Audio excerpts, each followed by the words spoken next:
Imagine waking up to find that the cost of your morning commute just doubled overnight.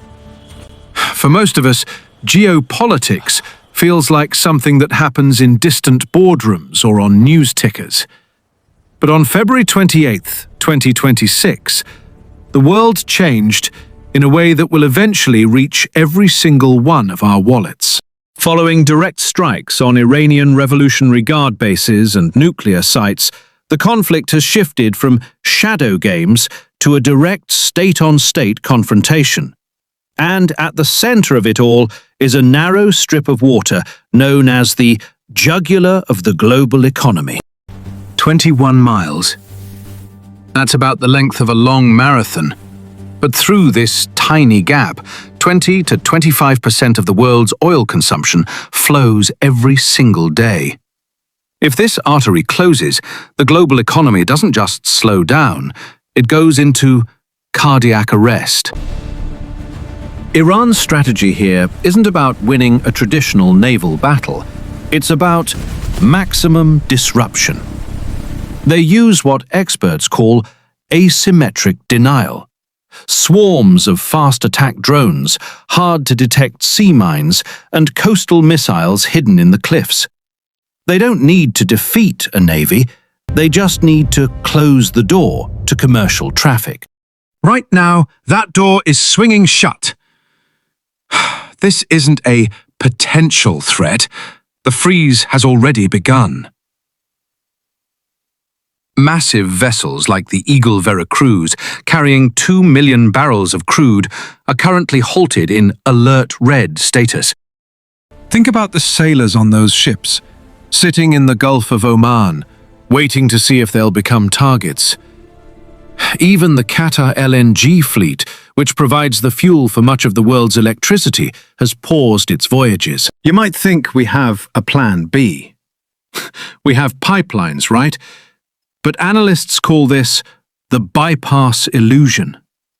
While Saudi Arabia and the UAE have relief valve pipelines, they can only handle about 9 million barrels a day.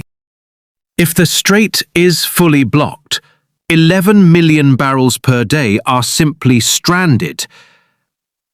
There is no backup plan for half of the oil that usually flows through the Gulf.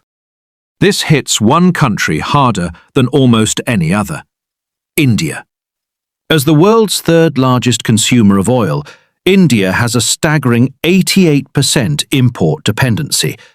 40% of those imports come directly through Hormuz. Here is the fiscal mathematics of pain. For every $1 the price of oil goes up, India's annual import bill surges by $2 billion. This creates a domino effect. The rupee weakens, and imported inflation begins to drive up the cost of the food on your table and the clothes on your back. It's not just petrol. India relies on Qatari LNG for fertilizer to grow its crops, power generation to keep the lights on, and city gas for urban homes.